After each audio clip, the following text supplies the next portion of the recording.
অমিত শাহর ভোকাল টনিকে উজ্জীবিত দিলীপ ঘোষ।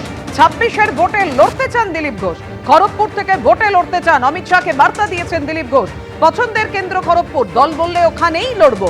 মেদিনীপুর থেকে সরানোর পরিণাম ভুগতে হয়েছে। অমিত শাহ আলাদা করে আমার সঙ্গে আলোচনা করেছেন, নির্বাচনে লেগে পড়ুন। গতকাল নির্দেশ দিয়েছেন অমিত শাহ। আমি বলেছি লেগেই তো আছি, কাজ দিতে হবে তো। পার্টির মনে হয়েছে সমস্ত শক্তিকে একত্র করতে হবে। গত কয়েকবার রেজাল্ট ভালো হয়নি, পার্টির হয়তো মনে হয়েছে সবাইকে ঠিক মতো কাজ করানোর দরকার।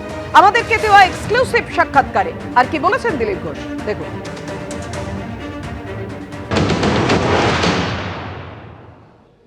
কালকে প্রত্যেকের কাছে একটা ইঙ্গিত পৌঁছলো না, দিলীপ ঘোষকে ছাড়া নির্বাচনটা হচ্ছে না, তার একটা ভূমিকা থাকছে। আদৌ কি তার কোনো ভূমিকা থাকছে?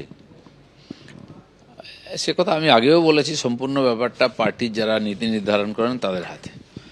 পশ্চিমবাংলায় নেতৃত্ব আছেন যাদের হাতে এখন পার্টি দায়িত্ব দিয়েছে, আর কেন্দ্রের কিছু নেতৃত্ব আছেন, তারা সব ব্যাপারে চিন্তাভাবনা করে দেখে ডিসিশন নেন। কাল মাননীয় অমিত শাহ এসেছিলেন, কালকে আমাকে বৈঠকে ডাকা হয়েছিল, তিনি আলাদা করে বসলেন, আমার সঙ্গে কথা হলো।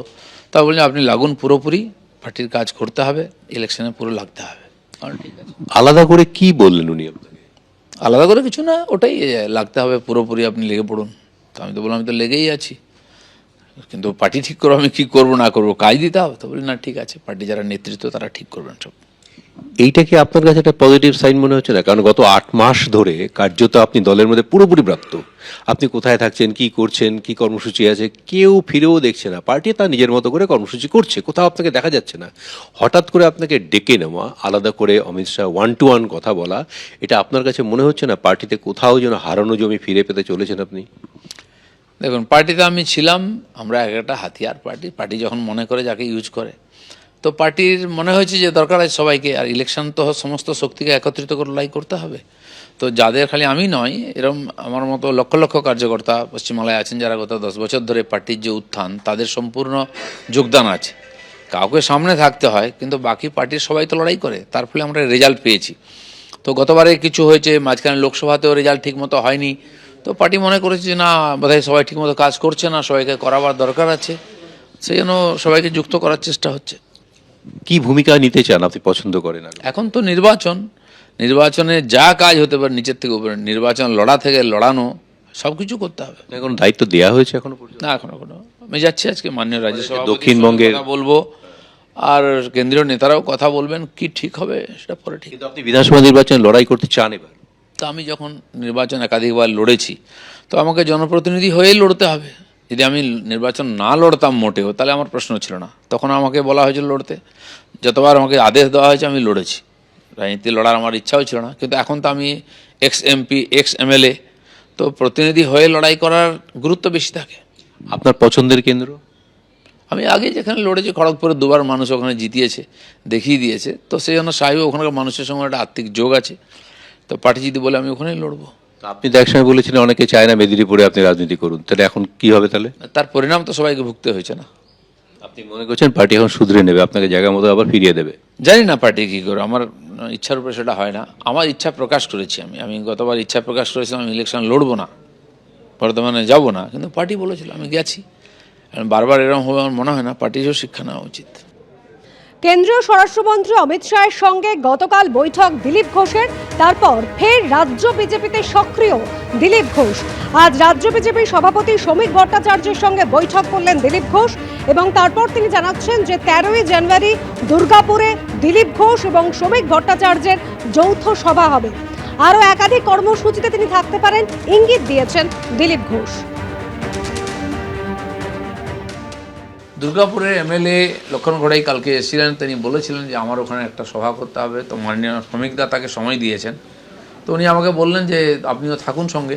তো হয়তো আমি তার সঙ্গে থাকবো সেদিন। না, এখন নির্দিষ্ট দেরি আছে, প্ল্যানিং হচ্ছে। আগে তো সভা সমিতি হবে, কারণ কি আমাদের এখানে পরীক্ষার জন্য মাইক বন্ধ হয়ে যায়, তো প্রায় ফেব্রুয়ারি মাসটা 1 থেকে 23 অবধি পুরো বন্ধই থাকবে সভা। সেই জন্য প্রাথমিকভাবে কিছু সভা তো জানুয়ারিতে করে নিতেই হবে, নির্বাচনের একটা প্রস্তুতি হিসাবে হাওয়া তোলার ব্যাপার আছে। তো সভাপতি আছেন, আমাদের বিরোধী নেতা আছেন, প্রাক্তন সভাপতি মন্ত্রী সুকান্তদা আছেন, তার মধ্যে আমাকে উনি যদি যুক্ত করেন আমি সঙ্গে থাকবো। দিলীপ ঘোষ কি বাড়ি বসে থাকার লোক নাকি? দিলীপ ঘোষ প্রায় কৈশোর থেকে এই সংগঠনের সঙ্গে যুক্ত, flesh and blood of this organisation. তো দিলীপ ঘোষ বাড়িতে বসে থাকবেন কেন? এই নির্বাচনে সংঘবদ্ধ বিজেপিকেই দেখতে পাবে। রূপরেখা তৈরি করছিলেন, কখন কে কিভাবে ময়দানে নামবে সেটা তো ঠিক করবে পার্টি, মাঠ জুড়ে খেলবে। আমরা রাজনীতিকে তো খেলা মনে করি না। অনেক কটা সভা আছে, ঠিক এখন আমি মনে করে বলতে পারছি না কোথায় সভা আছে। এলে কি কারোর কোনো অসুবিধা আছে? 8 মাস কার্যত ব্রাত্য থাকার পর মুখ খুললেন দিলীপ ঘোষ। যেভাবে আমাকে নির্বাচনে লড়ানো হয়েছিল তা আমার মত ছিল না। আমি প্রথমে বলেছিলাম নির্বাচনে লড়বো না। ভোটের ফলাফল সকলে দেখেছেন, 18টার মধ্যে 8টা হারিয়েছি। 2019-এ 40 থেকে 41% ভোট এনে দিয়েছি। বাংলাদেশ নিয়ে আমরা উদ্বিগ্ন।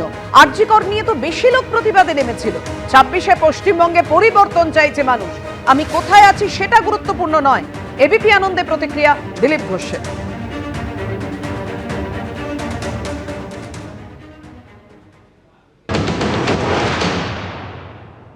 লোকসভা ভোটের ফলাফল নিয়ে তো আপনি বারবার যে মন্তব্যগুলো সামনে করেছেন, কোথাও যেন একটা অন্তর্ঘাতের একটা ইঙ্গিত ছিল। সেই জায়গায় দাঁড়িয়ে তখন কিন্তু আপনি একটা অভিমানী হয়ে উঠেছিলেন, যে আমার একটা মনে হয়েছিল 2024-এর লোকসভা নির্বাচনের মধ্যে পরে দিলীপ ঘোষ মনে হয় রইল ঝোলা চললো ভোলা। কিন্তু তারপরে আবার ধীরে ধীরে আপনি ফিরে আসতে শুরু করেছিলেন, কিন্তু মাঝখানে বাধা দাঁড়ালো আবার একটা বিতর্ক। না, তার কারণ ছিল একটা, যেভাবে নির্বাচন লড়ানো হলো আমাকে, আমার মনোভূত হয়নি। আমি না বলেছিলাম লড়বো না বলে, কিন্তু পার্টির সিদ্ধান্ত যেহেতু পার্টিতে আছে আমি মেনে নিয়েছি। আর রেজাল্ট সবাই জানেন কি হয়েছে, কেন হয়েছে। 8টা সিট আমরা হারিয়েছিলাম 18টা থেকে। তো সেই জন্য আমার যেটা মনে হলো যে পার্টির বোধহয় আমাকে প্রয়োজন নেই, আর আমার প্রয়োজন ফুরিয়ে গেছে। আমার কাজ ছিল সংগঠন দাঁড় করানো। আমি, সুব্রত চ্যাটার্জি, আমরা সামনে ছিলাম, বাকি কর্মীরা লড়াই করে আমরা 40-41% ভোট এনে দিয়েছিলাম 19-এতে। তো পার্টি তো দাঁড়িয়ে গেছে। আমাদের মতো যারা আরএসএস থেকে আসেন বা প্রচারক, তারা সংগঠনের জন্য আসেন, তারা বাকি যে নির্বাচন সংসদীয় কাজের মধ্যে যুক্ত হওয়ার সাধারণত হয় না। তো আমাকে সেই কাজে লাগিয়ে দেওয়া হয়েছিল। তারপরে আমার মনে হয়েছিল যে বোধহয় প্রয়োজন নেই। কিন্তু পশ্চিমবাংলার জন্য যে লড়াই আমাদের, বাংলার পরিবর্তন, সেটা তো শেষ হয়নি, অর্ধেকটা হয়েছে। তা আমার যেটা মনে হলো, পশ্চিমবাংলায় যে ঘটনাগুলো ঘটছে তাতে মানুষ ব্যথিত। আর যে আরজি করকে নিয়ে ঘটনা ঘটলো, আজ বাংলাদেশে যে ঘটনা ঘটছে আমরা তাতে নিয়ে খুব উদ্বিগ্ন, যে লোক নেমেছে। কিন্তু আমার মনে হয়েছে আরজি করকে নিয়ে পশ্চিমবাংলায় যে বিরোধিতা হয়েছে তার চেয়ে বেশি লোক অ্যাক্টিভলি দেখেছিলাম। 20,000 লোক এখানে নিউ টাউনে বিশ্ববাংলা গেটের সামনে একত্রিত হয়েছে। মহিলারা সাইলেন্টলি প্রতিবাদ করেছিলেন, হাতে মোমবাতি নিয়ে। এটা কিছু কম ছিল না। তো আমার যেটা মনে হলো যে 26-এ মানুষ চাইছে পরিবর্তন। সেজন্য যাই হোক, আমি কোথায় আছি বড় কথা নয়, পার্টিকে দাঁড় করিয়ে এখানে পরিবর্তন করতে হবে। তো আমি সেই জন্য লড়াই করে এক প্রকার পার্টিতে ছিলাম, যে শেষ দেখে ছাড়বো। তো পার্টি মনে করে দরকার আছে, ঠিক আছি আমি। দীঘায় জগন্নাথ মন্দিরে যাওয়া প্রসঙ্গেও মুখ খুললেন দিলীপ ঘোষ। তার বক্তব্য, দীঘায় যাওয়া নিয়ে তাকে নিয়ে ইস্যু তৈরি করা হয়েছে। কার মন্দির? ভগবান জগন্নাথ দেবের মন্দির, কেন যাব না? প্রশ্ন তুলেছেন দিলীপ ঘোষ। প্রয়োজন অপ্রয়োজন অনেক কিছু। আমাকে বর্ধমানে লড়তে পাঠানো হলো, এটা প্রয়োজন ছিল। রং দেখে মুখ দেখে রাজনীতি করি না। কিছু লোক ভয় থাকে সবসময় রাজনীতিতে হারিয়ে যাবে। দিলীপ ঘোষ এসবে ভয় পায় না। আর কি বলেছেন শোনাবো। আরজি কর বলুন, দুর্নীতি বলুন, সমস্ত ইস্যু সত্ত্বেও আপনি দীঘাতে গিয়ে মুখ্যমন্ত্রীর সঙ্গে সৌজন্য সাক্ষাৎ করলেন, তারপরেই তো এত বিতর্ক। আজকে দাঁড়িয়ে মনে হয় না ওটার প্রয়োজন ছিল না, এখন একটা ভুল মনে হয় কি ওটা? প্রয়োজন অপ্রয়োজন অনেক কিছু। এটা কি প্রয়োজন ছিল আমাকে বর্ধমানে লড়তে পাঠানো? অনেক ডিসিশন নিতে হয়।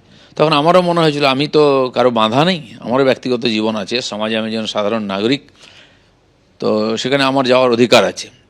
আর ওই রং দেখে মুখ দেখে আমি রাজনীতির ভিতরেও করি না, বাইরেও করি না। তখনও বলেছি, এখনও বলছি, আগামী দিনে বলবো। সেটাতে আমার মনে হয় না রাজনীতিতে খুব পরিবর্তন কিছু হয়। কিছু লোকের সবসময় ভয় থাকে রাজনীতি হারিয়ে যাবো, তারা এইসব ভাবে। দিলীপ ঘোষ ভাবে না। আর সেই জন্য পশ্চিমবাংলার যে রাজনীতি সেটা অন্য ধাঁচে চলে। আর যদি মন্দির করলে কেউ জিতে যেত বা হেরে যেত, রাম মন্দির করে বিজেপি অযোধ্যা হারলো কেন, ফৈজাবাদ সিট হারলো কেন? আর এখানে করলে মমতা জিতে যাবেন, এটা কেউ গ্যারান্টি দিতে পারবে কি? ভুল ধারণা। আর তার জন্য আমি কেন যাব না? কার মন্দির? ভগবান জগন্নাথ আছেন। এত দেশে হাজার হাজার মন্দির কোন বেটা বানিয়েছে, কেউ মনে রেখেছে? ভগবান আছেন, আমি ভক্ত যাব, সে কেউ বানাক যাবে। তো আজকে যদি ওখানে মসজিদ বানায় হুমায়ুন কবির, তো অন্য পার্টির মুসলমানরা ওখানে নামাজ পড়তে যাবে না? তো এইসব ফালতু একটা এজেন্ডা বানানো কাউকে আইসোলেট করার জন্য, এটা আমার বিরুদ্ধে 4 বছর ধরে চলছে, সেটা আমি বলেওছি। তো নেতৃত্ব ঠিক করেছেন কি করবেন, আমাকে যা আদেশ দেবেন সেটা আমি করব। আমি ক্লোজ চ্যাপ্টার। এবিপি আনন্দ, এগিয়ে থাকে, এগিয়ে রাখে।